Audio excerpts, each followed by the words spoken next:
Hello, ഇന്നത്തെ കഥയിലേക്ക് എല്ലാവർക്കും സ്വാഗതം. അങ്ങനെ പോലീസുകാർ തമ്മിൽ പരസ്പരം സംസാരിക്കുകയാണ്. ഒരു ഫിനാൻസിൻ്റെ കാറാണ് അയാൾ ഓടിക്കുന്നത്. പേര് സച്ചി എന്നാണ്. കോൺസ്റ്റബിൾ പറഞ്ഞു കൊടുക്കുമ്പം SI പറയുന്നുണ്ട്, എങ്കിൽ അയാളുടെ വീട്ടിൽ പോയിട്ട് കണ്ടൊന്ന് സംസാരിക്കുക. എന്തെങ്കിലും സംശയം തോന്നുകയാണെങ്കിൽ കൂടുതൽ ക്വസ്റ്റ്യൻ ചെയ്യാൻ വേണ്ടിയിട്ട് സ്റ്റേഷനിലേക്ക് കൊണ്ടുവരണം. അതേസമയം കല്യാണം കഴിഞ്ഞ് എല്ലാവരും കൂടെ ചന്ദ്രാലയത്തിൽ എത്തുകയാണ്. എല്ലാവരും ഡോറ് തുറന്നിറങ്ങുകയാണ് പുഞ്ചിരിച്ചുകൊണ്ട്. പക്ഷേ ശ്രുതി ഇറങ്ങിയപ്പം അവളുടെ മുഖത്ത് മുഴുവൻ ടെൻഷനാണ്. വീണ്ടും വീണ്ടും പിന്തിരിഞ്ഞ് നോക്കുകയാണ് നവീൻ വരുന്നുണ്ടോ എന്ന് അറിയാൻ വേണ്ടിയിട്ട്. അപ്പം മീര പറയുന്നുണ്ട്, ഇനി എന്തിനാ ടെൻഷൻ ശ്രുതി, കല്യാണം കഴിഞ്ഞില്ലേ? നവീൻ ഇവിടേക്കെങ്ങാനും വരുമോ? അവൾ ടെൻഷനോട് ചോദിക്കുകയാണ്. ഏയ്, നീ സന്തോഷമായിട്ടിരിക്ക്, നീ വാ. എല്ലാവരും എത്തിയ സമയത്ത് ബാമ ചന്ദ്രയോട് പറയുന്നുണ്ട്, ചന്ദ്രയെ ആരതി എടുത്തിട്ട് വാ. അപ്പം അച്ചമ്മ പറയാണ്, ഇതൊക്കെ മുൻപേ വന്ന് എടുത്തു വെക്കേണ്ടതല്ലേ, എല്ലാവരും ഒരുമിച്ചല്ലേ വന്നത്, ഞാൻ പോയി എടുത്തിട്ട് വരാം. അപ്പോഴേക്കും സച്ചി പറയുന്നുണ്ട്, അച്ഛാ ഞാൻ പോവുക, എനിക്ക് ജോലിയുണ്ട്. അപ്പം രവി പറയാ, നിൽക്കടാ അവിടെ, ആരതി ഒഴിഞ്ഞ് അകത്തേക്ക് കയറ്റട്ടെ, എന്നിട്ട് പോയാൽ മതി. അപ്പം സച്ചി ചോദിക്കുന്നുണ്ട്, അതിന് ഇവൻ്റെ കല്യാണമല്ലേ കഴിഞ്ഞേ, ആരതി ഇവനെ ഒഴിഞ്ഞാൽ പോരെ, അതിന് ഞാനെന്തിന് നിൽക്കണം? അപ്പം അച്ചമ്മ പറയാണ്, അങ്ങനെ ഒരു ചടങ്ങുണ്ട്, അതൊക്കെ കഴിഞ്ഞിട്ട് പോയാൽ മതി. അച്ചമ്മേ, ജോലി ചെയ്താലേ എൻ്റെ കയ്യിൽ കാശ് വരൂ, അല്ലാതെ ഇവൻ്റെ ചടങ്ങ് നോക്കി നിന്നാ അത് വരില്ല. അപ്പം രവി പറയാണ്, എടാ, വീടിനകത്തുള്ള ചടങ്ങ് കഴിയുന്നത് വരെ നീ മിണ്ടാതെ ഇവിടെ നിന്നോണം, അതിനുശേഷം നീ എവിടെ വേണേലും പോയിക്കോ. ശ്രുതിയെ നോക്കി പുഞ്ചിരിക്കുകയാണ്. അവനോട് പുഞ്ചിരിച്ചതിന് ശേഷം അവൾ പരിഭ്രമത്തോടെ വീണ്ടും പുറത്തേക്ക് നോക്കുന്നുണ്ടായിരുന്നു. അപ്പം അത് കണ്ടിട്ട് തന്നെ രവി ചോദിക്കുന്നുണ്ട്, എന്താ ശ്രുതി, മോൾ ആരെയാ നോക്കുന്നേ? ആരെങ്കിലും വരാനുണ്ടോ? ഏയ് ഇല്ല, വീടും പരിസരമൊക്കെ നോക്കിയതാ, ഇനി ഇവിടെയാണല്ലോ കഴിയേണ്ടത്. അപ്പം ശ്രുതി പറയുന്നുണ്ട്, ശ്രുതിക്കേ ഞാൻ ഇവിടെയെല്ലാം ചുറ്റി കാണിച്ചു തരാം. പിന്നെ കാശ്മീരല്ലേ ചുറ്റി കാണിച്ചു കൊടുക്കാൻ, സച്ചി കളിയാക്കുകയാണ്. അപ്പം രവി പറയുന്നുണ്ട്, ഒന്ന് മിണ്ടാതിരിക്കും സച്ചി. അപ്പോഴേക്കും ആരതി എടുത്തുകൊണ്ട് നിറഞ്ഞ പുഞ്ചിരിയോടെ ചന്ദ്ര അങ്ങോട്ടേക്ക് വരികയാണ്.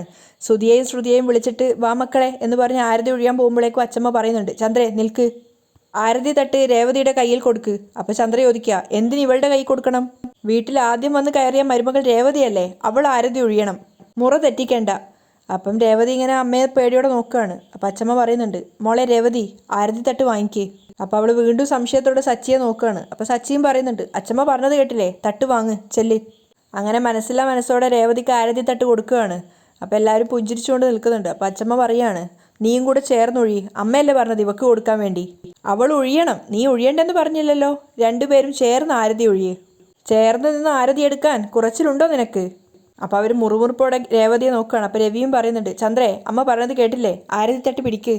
അങ്ങനെ വീണ്ടും മനസ്സില്ലാ മനസ്സോടെ രേവതിയുടെ കൂടെ ചേർന്ന് ആരതി തട്ട് പിടിക്കുകയാണ്.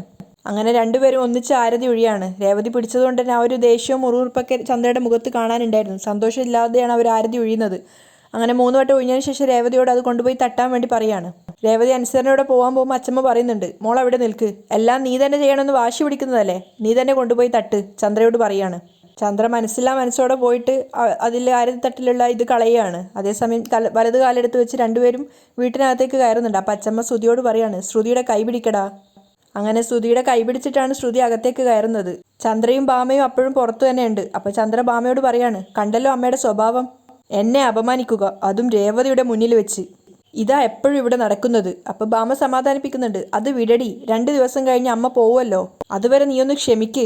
അപ്പോൾ ചന്ദ്ര പ്രതികാരത്തോടെ വിചാരിക്കുകയാണ്, അവർ പോട്ടെ, അത് കഴിഞ്ഞ് ആ പൂകെട്ടുന്നവൾക്ക് വെച്ചിട്ടുണ്ട് ഞാൻ. അകത്തെത്തിയപ്പോൾ ശ്രുതി അവിടെ നിൽക്കുകയാണ്. അപ്പോൾ പിന്നാലെ തന്നെ സച്ചിയാണ് ഉണ്ടായിരുന്നത്. സച്ചി ചോദിക്കും, ഇതെന്താ ഇവിടെ വന്ന് നിൽക്കുന്നേ, ട്രാഫിക് ബ്ലോക്കായാ, മാറി നിൽക്കടാ അവിടുന്ന് എന്നും പറഞ്ഞുകൊണ്ട് ശ്രുതിയെ പിടിച്ച് തള്ളുകയാണ്. പക്ഷേ ശ്രുതി നേരെ പോയിട്ട് സ്റ്റെയർ കേസിനടുത്തായിട്ട് ചെരിഞ്ഞ് നിൽക്കുകയാണ്. അപ്പം വേഗം ശ്രുതി അവനെ ചേർത്ത് പിടിക്കുന്നുണ്ട്. ശ്രുതി, സച്ചി, രവിയും ശാസനയോടെ വിളിക്കുകയാണ്. അപ്പം ശ്രുതി പറയുന്നുണ്ട്, എടാ മാറാൻ പറഞ്ഞപ്പോരെ നിനക്ക്, ഇതുപോലെ തള്ളിയിടണോ? ഓ പിന്നെ 10ാമത്തെ നിലയിൽ നിന്നെ തള്ളി താഴെ ഇട്ടതാണല്ലോ. എടാ, ശരീരത്തിന് ഉറപ്പ് വേണം, ഉറപ്പ്. ദേ ഇങ്ങോട്ട് നോക്കിയേ, കണ്ടാ എന്നൊക്കെ പറഞ്ഞ് സച്ചി അവൻ്റെ മസിൽ കാണിച്ചു കൊടുക്കുകയാണ്.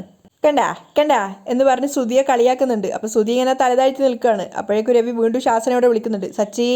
ഓ. അപ്പം ശ്രുതിയോട് ചോദിക്കുന്നുണ്ട്, ശ്രുതി നിനക്കൊന്നും പറ്റിയില്ലല്ലോ? ഇല്ല. ഓ. സച്ചി കളിയാക്കിക്കൊണ്ട് നോക്കുകയാണ്. അപ്പം രേവതി സച്ചിയെ നോക്കുന്നുണ്ട്. അങ്ങോട്ടേക്കാണ് ചന്ദ്ര കയറി വരുന്നത്. ഇതെന്താ എല്ലാവരും ഇവിടെ ഇങ്ങനെ നിൽക്കുന്നത്, പാലും പഴവും എടുത്തോണ്ട് വാ എന്ന് പറഞ്ഞ് രേവതിയോട് താലം കൊടുക്കുകയാണ്. രേവതി ശരി അമ്മേ എന്ന് പറഞ്ഞ് പോകുമ്പോൾ ചന്ദ്ര പിന്നീന്ന് വീണ്ടും വിളിക്കുന്നുണ്ട്, ഒന്ന് നിന്നേ, പാല് ചൂടാക്കി അതിൽ ബദാം പൗഡർ ഇടണം, മറക്കണ്ട. അപ്പം രേവതി പറയുന്നുണ്ട്, അമ്മേ ബദാം പൗഡർ ഇല്ല, തീർന്നെന്നാ തോന്നുന്നേ. എന്നാ ബ്ലീച്ചും പൗഡർ ഇട്, രേവതിയോട് സച്ചി പറയാണ്. അപ്പം അച്ചമ്മ പറയുന്നുണ്ട്, എടാ ചുമ്മാ നിൽക്കടാ, രേവതി അവിടുന്ന് പോകുന്ന സമയത്ത് അച്ഛമ്മ ചന്ദ്രയോട് പറയാണ്, ചന്ദ്രേ രണ്ടുപേരെയും പൂജാമുറിയിൽ കൊണ്ടുപോയി വിളക്ക് തൊഴിയിക്ക്, എല്ലാം നിന്നോട് പറയണോ? അപ്പോൾ ചന്ദ്ര സ്നേഹത്തോടെ ശ്രുതിയെയും കൂട്ടിയിട്ട് അവിടുന്ന് പോവുകയാണ്. അതിനുശേഷം പൂജാമുറിയിൽ എല്ലാവരും ഉണ്ടായിരുന്നു. അപ്പം ചന്ദ്ര പറയുന്നുണ്ട്, മോളെ ശ്രുതി നീ വിളക്ക് വെക്കുമ്പോൾ ഈ പൂജാമുറി മുഴുവൻ പ്രകാശിക്കണം. അത് കേട്ടപ്പോൾ തന്നെ സച്ചി കളിയാക്കാണ്. ഒരു വൈക്കോൽ തൂറ് കൊണ്ടുവന്ന് കത്തിച്ചാൽ മതി, വീട് നിറയെ നല്ല പ്രകാശമായിരിക്കും. അപ്പോൾ ചന്ദ്ര പറയുന്നുണ്ട് രവിയോട്, അവനോടൊന്നും മിണ്ടാതിരിക്കാൻ പറ. സച്ചി മിണ്ടാതിരിക്കടാ, രവി പറയാണ്. ശരി അച്ഛാ, ഞാനൊന്നും പറയുന്നില്ല. സച്ചി ഒന്ന് അടങ്ങാതിരിക്കുകയാണ്. അപ്പോഴേക്കും രേവതിയും ആ ഒരു നല്ല കാര്യം കാണാൻ വേണ്ടി അങ്ങോട്ടേക്ക് വരുന്നുണ്ട്. രേവതിയെ കണ്ടപ്പോൾ തന്നെ ചന്ദ്ര ശ്രുതിയോട് പറയാണ്, മോളെ ശ്രുതി നീ ഈ വീട്ടിലേക്ക് കയറി വന്ന നേരം തന്നെ ഈ വീട്ടിലുള്ള കെട്ടതെല്ലാം പുറത്തേക്ക് പോയി തൊലയണം. രേവതി ഉദ്ദേശിച്ചുകൊണ്ടാണ് പറയുന്നത്. അത് കേട്ടപ്പോൾ തന്നെ രേവതിയുടെ മുഖം വാടുകയാണ്. പക്ഷെ സച്ചി നിർത്താൻ പാവയില്ല. സച്ചി പറയുന്നുണ്ട്, അപ്പോൾ നിങ്ങൾ ഈ വീട് വിട്ട് പോവുകയാണോ? അപ്പോൾ അച്ഛമ്മ പറയാണ്, മിണ്ടാതിരി അവിടെ. എന്നിട്ട് ചന്ദ്രയോടും പറയുന്നുണ്ട്, ചന്ദ്രേ നീയും സംസാരം നിർത്ത്. മോളെ ശ്രുതി വിളക്ക് കത്തിക്ക്. അപ്പോൾ ശ്രുതി പുഞ്ചിരിച്ചുകൊണ്ട് വിളക്ക് കത്തിക്കുകയാണ്. എന്നിട്ട് നിറഞ്ഞ മനസ്സോടുകൂടി പ്രാർത്ഥിക്കുകയാണ്. എല്ലാവരും ശ്രുതിയെ നോക്കിക്കൊണ്ട് നിൽക്കുകയാണ്. അപ്പോൾ ശ്രുതി ഗണപതിയെ നോക്കിക്കൊണ്ട് പറയുന്നുണ്ട്, വിവാഹം എങ്ങനെയോ കഴിഞ്ഞു, എങ്കിലും ഇപ്പോഴും പേടിയുണ്ട് എനിക്ക്.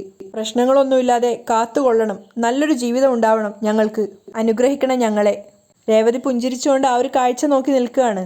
അപ്പം ചന്ദ്ര അത് കണ്ടിട്ട് ദേഷ്യത്തോടെ പറയുന്നുണ്ട്, നിന്നോടല്ലടി പാലും പഴവും എടുത്തോണ്ട് വരാൻ പറഞ്ഞേ, എടുത്തോണ്ട് വാ. അപ്പം രേവതി പേടിയോടുകൂടി എന്ന് പറഞ്ഞിട്ട് അവിടുന്ന് പോകാൻ നോക്കുകയാണ്. അത് കേട്ടിട്ട് സച്ചി പറയുന്നുണ്ട്, ദേ ആജ്ഞാപിക്കല്ലേ, നിങ്ങളാര് രാജ്ഞിയാ? മര്യാദക്ക് പറഞ്ഞില്ലെങ്കിലേ പാലും പഴവും വീടിന് പുറത്ത് കിടക്കും. അപ്പം അച്ചമ്മ പറയാണ്, സച്ചി. അതിനുശേഷം രേവതിയോട് പറയുന്നുണ്ട്, മോള് ചെല്ല്. രേവതി പുഞ്ചിരിച്ചുകൊണ്ട് പോകുമ്പോൾ രവി കളിയാക്കിക്കൊണ്ട് ചന്ദ്രയോട് പറയാണ്, ചന്ദ്രേ പാല് തിളക്കണം, അതിനുള്ള സാവകാശം കൊടുക്കണേ, വാ മോളെ വാ എന്ന് പറഞ്ഞുകൊണ്ട് ശ്രുതിയെയും കൂട്ടിക്കൊണ്ട് അകത്തേക്ക് പോവുകയാണ്. പാലും പഴവും കാത്ത് സോഫയിൽ ഇരിക്കുകയാണ് ശ്രുതിയും ബാക്കിയുള്ള എല്ലാവരും ഹാളിൽ ഉണ്ട്. അപ്പോൾ ശ്രുതിയുടെ മുഖം നിറച്ചും ടെൻഷനാണ്. അവളിങ്ങനെ വെപ്രാളത്തോടെയാണ് ഇരിക്കുന്നത്. അത് കണ്ടിട്ട് ചന്ദ്ര ചോദിക്കുന്നുണ്ട്, മോളെ ശ്രുതി എന്താ നിനക്കൊരു ടെൻഷൻ പോലെ? ഏയ് ഒന്നുമില്ല ആൻറ്റി, നന്നായി വിയർക്കുന്നുണ്ടല്ലോ, അത് നല്ല ചൂടുണ്ട് അതാ. അപ്പോഴേക്കും രേവതി പാലും പഴവും കൊണ്ട് വരികയാണ്. രേവതി ആ ഫാനിൻ്റെ സ്പീഡ് കൂട്ട്. അപ്പോൾ രേവതി പോയി സ്പീഡ് കൂട്ടുകയാണ്. അപ്പോഴേക്കും ചന്ദ്ര പറയുന്നുണ്ട്, എന്തൊരു സ്പീഡാ ഇത്? അപ്പം സച്ചി ഇടപെടുകയാണ്, മഹാറാണി അമ്മയ്ക്ക് ആവശ്യത്തിന് സ്പീഡ് കൊടുക്ക്. അപ്പോൾ ശ്രുതി പറയാ, അമ്മേ ഹാളിലൊരു AC വെക്കുന്നത് നന്നായിരിക്കും. പിന്നെ കാശുണ്ടോടാ നിൻ്റെ കയ്യിൽ? സച്ചി കളിയാക്കുകയാണ്. ഞാൻ നിന്നോട് പറഞ്ഞില്ല. ശ്രുതി ഇടപെടുകയാണ്. നീ എന്നോട് പറഞ്ഞില്ല, പക്ഷെ ഞാൻ നിന്നോട് തന്നെയാണ് പറഞ്ഞത്. സച്ചിയും വിട്ടുകൊടുക്കുന്നില്ല. അപ്പോഴേക്കും ബാമ പറയുന്നുണ്ട്, എന്താ സച്ചി ഇത്? ശ്രുതി രണ്ടുപേരും പാലും പഴവും കഴിച്ചേ. അപ്പോഴേക്കും ശ്രുതി പാലെടുത്ത് കുടിക്കുകയാണ്. അത് നോക്കി പുഞ്ചിരിച്ച് എല്ലാവരും നിൽക്കുന്നുണ്ട്. അപ്പോൾ ചന്ദ്ര പറയാണ്, കുറച്ച് കുടിച്ചിട്ട് ബാക്കി ശ്രുതിക്ക് കൊടുക്ക്. അപ്പം സച്ചി പറയുന്നുണ്ട്, അവനെ മറ്റുള്ളവർക്ക് കൊടുത്തിട്ട് ശീലമില്ല, കിട്ടിയത് മൊത്തം എടുത്തിട്ട് ഓടും, അതാ അവൻ്റെ ശീലം. ചന്ദ്രക്ക് നല്ല ദേഷ്യം വരുന്നുണ്ടായിരുന്നു. അപ്പോൾ ശ്രുതി അച്ഛനോട് പറയാണ്, അച്ഛാ ഇവനോട് മിണ്ടാതിരിക്കാൻ പറ. അപ്പം രവി സച്ചിയെ നോക്കുകയാണ്. ഓ. സച്ചി വാപോത്തി കാണിച്ചു കൊടുക്കുകയാണ്, ഇനി ഒന്നും മിണ്ടില്ല, അടിയൻ പറയുന്നത് പോലെ അനുസരിച്ചോളാന്ന്. അപ്പോൾ ചന്ദ്ര കൊഞ്ചിക്കൊണ്ട് മോനോട് പറയാണ്, നീ കുടിക്കും മോനെ. അപ്പോൾ ശ്രുതി കുടിക്കുന്നപ്പോൾ വീണ്ടും പറയും, മതി കുടിച്ചത്, ബാക്കി അവൾക്ക് കൊടുക്ക്. പക്ഷെ ശ്രുതി ഈ ലോകത്തൊന്നും അല്ല, അവളാകെ ടെൻഷൻ അടിച്ചിരിക്കുകയാണ്. അപ്പോഴേക്കും ചന്ദ്ര വിളിക്കുകയാണ്, ശ്രുതി മോളെ ശ്രുതി. അപ്പോൾ ശ്രുതി ഞെട്ടിയിട്ട് വേഗം പാല് വാങ്ങിക്കുന്നുണ്ട്. അപ്പോഴേക്കും ചന്ദ്ര ശ്രുതിയോട് പഴം കഴിക്കാൻ പറയാ. ശ്രുതിയാണെങ്കിൽ വേഗം പഴം പൊളിച്ച് തിന്നാൻ വേണ്ടി തുടങ്ങുന്നുണ്ട്. അപ്പോൾ സച്ചി ശബ്ദം താഴ്ത്തിയിട്ട് ശ്രീയോട് പറയാണ്, അവൻ അത് മുഴുവൻ കഴിക്കും, നീ കണ്ടോ. അപ്പോഴേക്കും ചന്ദ്ര വേഗം ശ്രുതിയോട് പറയുന്നുണ്ട്, മതി മുഴുവൻ തിന്നല്ലേ, അവക്കും കൂടി കൊടുക്കടാ. അവൾക്കും കൊടുക്കുകയാണ്. അങ്ങനെ ശ്രുതി കഴിച്ചതിൻ്റെ ബാക്കി കഴിക്കുകയാണ് പഴം. അപ്പോഴും ശ്രുതിയുടെ മനസ്സിൽ ഒരു സമാധാനവും ഇല്ല. അപ്പോൾ അത് മനസ്സിലാക്കിയിട്ടെന്നോടും തന്നെ മീര താഴ്ന്നു വന്നിട്ട് ശ്രുതിയോട് പറയുന്നുണ്ട്, എന്താ ഇത്, ഒന്ന് ഫ്രീ ആവ്, ടെൻഷനൊന്നും വേണ്ട, മറ്റുള്ളവർക്ക് സംശയത്തിന് ഇട നൽകരുത്. ശ്രുതി ഇങ്ങനെ ടെൻഷൻ അടിച്ച് നിൽക്കുകയാണ്. അപ്പം സച്ചി ഇതൊക്കെ കണ്ടിട്ട് ചോദിക്കുന്നുണ്ട്, എന്താ ഒരു സ്വകാര്യം? അത് കേട്ടിട്ട് ചന്ദ്ര പറയാ, അവർക്ക് അങ്ങനെ പലതും പറയാനുണ്ടാവും, നിനക്കെന്താടാ അതിന്? ഓ എനിക്കൊന്നുമില്ലേ. അപ്പോഴും ശ്രുതിയുടെ ഉള്ളിൽ നീറിപ്പുകയാണ്, നവീൻ വരുമോ എന്നുള്ള ഭയം കൊണ്ട്. അപ്പോഴേക്കും അങ്ങോട്ടേക്ക് ഒരു പോലീസ് ജീപ്പ് വരുന്നുണ്ട്. എല്ലാവരും ഇങ്ങനെ വെപ്രാളത്തോടെ നിൽക്കുകയാണ്, ഇതെന്തിനാ പോലീസ് ജീപ്പ് എന്ന്. മാത്രമല്ല അച്ഛമ്മ രവിയോട് ചോദിക്കുന്നുണ്ട്, എന്താ രവി ഇങ്ങോട്ടേക്ക് പോലീസ് ജീപ്പ് വരാനുള്ള കാരണം? അറിയില്ല അമ്മേ, ചോദിച്ചു നോക്കാം. അപ്പോൾ അവരകത്തേക്ക് വന്നപ്പോൾ രവി ചോദിക്കുന്നുണ്ട്, എന്ത് കാരണത്തിനാണ് ഇപ്പോൾ ഇങ്ങോട്ടേക്ക് വന്നിട്ടുള്ളതെന്ന്. അപ്പോഴേക്കും ചന്ദ്ര പറയുന്നുണ്ട്, ഇവനെ കാണാനായിരിക്കും, വേറെ എന്തിനു വേണ്ടി വന്നതാ? നല്ല നാളായിട്ട് പോലീസുകാർ വീട്ടിൽ വന്നല്ലോ, നിന്നെക്കൊണ്ട് തോറ്റല്ലോ.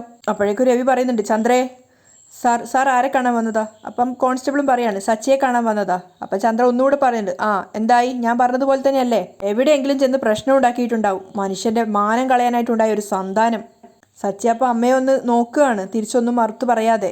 അപ്പോൾ രേവതി വേഗം വന്നിട്ട് വെപ്രാളത്തോടെ പോലീസിനോട് ചോദിക്കുന്നുണ്ട്, സർ എന്തിനാണ് ഇപ്പോൾ ഇദ്ദേഹത്തെ തെരഞ്ഞു വന്നത്? ഇദ്ദേഹം ഒരു പ്രശ്നം ഉണ്ടാക്കിയിട്ടില്ല, ഒരു തെറ്റും ചെയ്തിട്ടില്ല. അപ്പോഴേക്കും സച്ചി പറയുന്നുണ്ട്, രേവതി ഞാൻ സംസാരിക്കാം, സാർ, ഞാനാ സച്ചി. എന്താ പ്രശ്നം? നിങ്ങളൊരു കാർ ഡ്രൈവർ അല്ലേ? അതെ സാർ. പുറത്തു നിർത്തിയിട്ടിരിക്കുന്ന കാർ നിങ്ങളല്ലേ ഓടിക്കുന്നത്? അതെ സാർ, അതൊരു ഫിനാൻസ് കമ്പനിയുടേതാണ്. എൻ്റെ സ്വന്തം കാർ വർക്ക്ഷോപ്പിലാണ്. നിങ്ങളെപ്പോലുള്ള ഒരു പോലീസുകാരിട്ട് തന്ന പണിയാണ്. സച്ചി ഒരു കൂസലും ഇല്ലാതെ അയാളുടെ മുഖത്ത് നോക്കി പറയാണ്. അപ്പം പോലീസുകാരൻ ചോദിക്കുന്നുണ്ട്, ഇന്ന് രാവിലെ നിങ്ങളുടെ കാറിൽ ഒരാൾ കയറിയിരുന്നില്ലേ? ഒരാളല്ല സാർ, ഒരുപാട് ആൾക്കാർ കയറിയിട്ടുണ്ടായിരുന്നു. അപ്പം പോലീസുകാരൻ തൻ്റെ ഫോണിൽ നിന്നും നവീൻ്റെ ഹോസ്പിറ്റലിൽ കിടക്കുന്ന ആ ഒരു ഫോട്ടോ എടുത്തിട്ട് സച്ചിക്കും വീട്ടിലുള്ള എല്ലാവരും കാണാൻ വേണ്ടി കാണിച്ചു കൊടുക്കുകയാണ്. ഇയാളെ നിങ്ങൾക്കറിയോ? പക്ഷേ നവീൻ്റെ ഫോട്ടോ കണ്ട സമയത്ത് ശ്രുതിയും അതുപോലെ മീരയാണ് ശരിക്കും ഷോക്കായത്. ശരിക്കും പറഞ്ഞ ശ്രുതി അവൾ ടെൻഷനോട് കൂടി മീരയെ നോക്കുകയാണ്. ഇയാളെ അറിയോ നിങ്ങൾക്ക്? അറിയാം സാർ, സച്ചി പറയുന്നുണ്ട്. അപ്പം ശ്രുതിക്ക് ഒന്നുകൂടെ ടെൻഷൻ ആവാണ്.